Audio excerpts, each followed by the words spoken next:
கேள்விப்பட்டிருப்போம். அந்த பயணிகள் எல்லாம் அதிக பிரபலமானவர் யாரு? Christopher Columbus. உலகம் முழுவதிலும் உள்ள பள்ளி பாட புத்தகங்கள்ல இவர் இடம்பெற்றிருக்கிறார். ஏன் கிறிஸ்டோபர் கொலம்பஸ் என்ன பண்ணாரு? அவர்தான் அமெரிக்காவை கண்டுபிடித்தார் 1492 ஆண்டு. உண்மையிலே அமெரிக்க கண்டத்தில் முதலாக கால் பதித்தவர் கொலம்பஸ் இல்ல. அவர் அங்க போறதுக்கு 500 ஆண்டுகளுக்கு முன்னாடியே வைக்கிங்குகள் அழைக்கப்படக்கூடிய வட ஐரோப்பியர்கள் வட அட்லாண்டிக் பகுதியின் ஐஸ்லாந்து, கிரீன்லாந்து நாடுகளை கடந்து அமெரிக்க கண்டத்தின் ஒரு பகுதியான கனடாவை வந்து சேர்ந்தாங்க. கொலம்பஸ் பற்றிய தொடக்க கால வரலாற்றில் சில ஆதாரம் இல்லாத தகவல்களாகத்தான் இருக்குது. அவற்றை எல்லாத்தையும் ஒதுக்கிட்டு உறுதியா தெரிய வரக்கூடிய விஷயங்களை இப்ப பார்க்கலாம். கொலம்பஸ் பிறந்தது 1451 ஆண்டு ஜெனோவாங்கிற இத்தாலிய நகரத்துல பிறந்தார். கொலம்பஸுடைய அம்மா அப்பா நெசவு தொழில் பின்னணியை சேர்ந்தவங்க. கம்பளி ஆடைகளை மீது விற்பனை செஞ்சுட்டு இருந்தாங்க. கொலம்பஸ் அவருடைய 2 தம்பிகள் அப்புறம் குடும்பத்தில் இருக்கக்கூடிய எல்லோருமே கம்பளி ஆடை உற்பத்தியில உதவியா இருந்தாங்க. நீண்ட காலத்துக்கு கொலம்பஸுக்கு எழுதவும் படிக்கவும் தெரியாது. இத்தாலியின் முக்கியமான துறைமுக நகரமா அப்போ ஜெனோவா இருந்தது.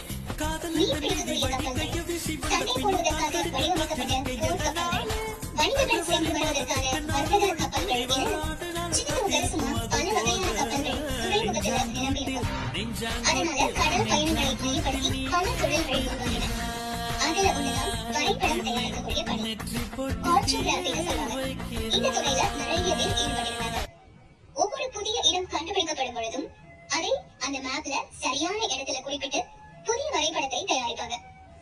இவை எல்லாமே இளம் வயது கொலம்பஸை மிகவும் கவர்ந்தன. சின்ன பையன் இல்லையா, ரொம்ப விறுவிறுப்பா அதெல்லாம் பார்த்துட்டே இருந்திருக்காரு. கம்பளியை விற்கிறதுக்காக அப்பா கப்பலுக்கு செல்லும் போது கூடவே ஏறிப்பாரு. அப்பா கம்பளி கணக்கு பார்க்க கப்பலையும் கடலையும் கவனிப்பாரு கொலம்பஸ். எப்படி லாபகமாக கப்பலை திருப்புறாங்க, எப்படி சூறாவளிகளை எதிர்கொள்றாங்க, இதெல்லாத்தையுமே தெரிஞ்சுக்கிட்டாரு. 15ஆம் வயதிலிருந்து 23ஆம் வயது வரைக்கும் கொலம்பஸ் ஓயாமல் கற்றுக்கொண்டே இருந்தாரு. நமக்கு இந்த கம்பளி பண்றதெல்லாம் சரிப்பட்டே வராதுன்னு அப்பவே முடிவு செஞ்சுட்டாரு. மத்திய தரைக்கடல் பகுதிக்கு கிழக்கே அமைந்துள்ள சியோஸ்ங்கிற தீவுக்கு ஒரு தடவை போறாரு கொலம்பஸ். ஜெனோவாவின் வர்த்தக காலனியாக அந்த தீவு இருந்தது. 1476ஆம் ஆண்டு ஒரு கப்பல்ல போகக்கூடிய வாய்ப்பு கொலம்பஸுக்கு கிடைக்குது. அப்போ அவருக்கு வயது 25. உற்சாகமா கப்பலுக்குள்ள ஏறி சுத்தி சுத்தி வர்றாரு. திடீர்னு கப்பல் ஆட ஆரம்பிக்குது. கப்பல்ல இருந்தவங்க பதட்டத்தோட ஓடுறாங்க. எங்க திரும்பினாலும் கூச்சல், குழப்பம். அந்த கப்பலை கடல் கொள்ளையர்கள் சூழ்ந்து தாக்குவதை தெரிஞ்சுக்கிட்டாரு கொலம்பஸ். அப்போ வணிக கப்பல்கள் பயந்து பயந்துதான் பல பகுதிகளை கடந்து போகணும். வசதி படைத்த பெரிய வணிகர்கள் என்ன பண்ணுவாங்க, சில போர் கப்பல்களையும் கூட அழைச்சிட்டு போவாங்க. வசதி குறைந்தவர்கள் கூட ஆயுதம் தாங்கிய வீரர்கள் சிலரை கூட்டிட்டு போவாங்க. காரணம், இந்த கடல் கொள்ளையர்கள் வந்துருவாங்கிற பயத்துல. ஆனா கொலம்பஸ் இப்போ இருந்த கப்பல் கொள்ளையர்களின் தாக்குதலால் தடுமாறிட்டு இருந்தது. கொலம்பஸும் கொள்ளையர்களோட போரிட தயாரானார். இரவு நெருங்க நெருங்க போரும் தீவிரம் அடையுது. கொலம்பஸ் உட்பட நிறைய பேருக்கு காயம் ஏற்படுது.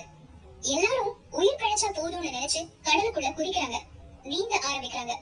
கொலம்பஸும் கடலுக்குள்ள குதிச்சிட்டாரு. கொலம்பஸுக்கு நல்ல நீச்சல் தெரியும். ஆனா எவ்வளவு தூரம் தான் நீந்தி போக முடியும்? கரை பக்கத்துல இருக்குதா என்ன?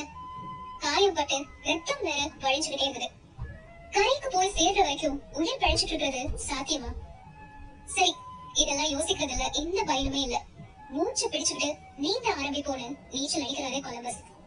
கொஞ்ச நேரத்துல கப்பலின் ஒரு உடைந்த மரப்பகுதி அவருடைய கைகளுக்கு தட்டுப்பட்டது. கடவுளின் வரம்னு நினைச்சு அதுல பாய்ந்து ஏறிக்கிறாரு. கிட்டத்தட்ட 6 மைல் தொலைவுக்கு நீந்தி போர்ச்சுகலின் கரையோரமா ஒதுங்குறாரு. அப்போதான் அவருக்கு நிம்மதியே வந்தது. அப்படியே கண்களை மூடிக்கிட்டாரு கொலம்பஸ். கடவுளே, உங்களுக்கு நன்றி. நிச்சயமா எனக்காக நீங்க சில திட்டங்களை வச்சிருப்பீங்க. அதனாலதான் என்ன காப்பாத்திருக்கீங்க. சொல்லுங்க, நான் உங்களுக்காக என்ன செய்யணும் என மனதுக்குள்ள கேட்டுக்கொண்டார் கொலம்பஸ். கொஞ்சம் இல்லப்பா, நிறையவே செய்ய வேண்டும் என பதில் அளித்தது வரலாறு.